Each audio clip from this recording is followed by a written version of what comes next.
Eto mainit na balita. Isa pang Pinay bowler sa March Madness US, nagpakitang gilas para tulungang talunin ang number 15 seed na Lehigh Mountain Hawks. Mukhang nagsisimula ng gumawa ng pangalan ang mga kababayan natin mula sa Gilas Women's Team. Pero bago yan, like and subscribe lang mga kabady para sa latest basketball news and highlights.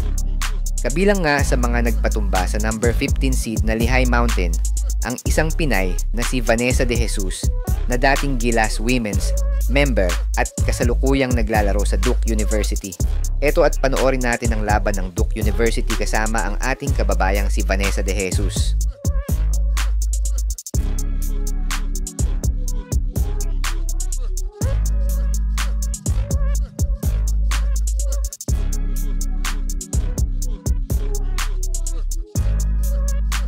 Limitado lang nga ang naging puntos ni Vanessa sa game pero makikita na napakalaki na ng tiwala ng kanyang coach sa kakayahan ng Pinoy.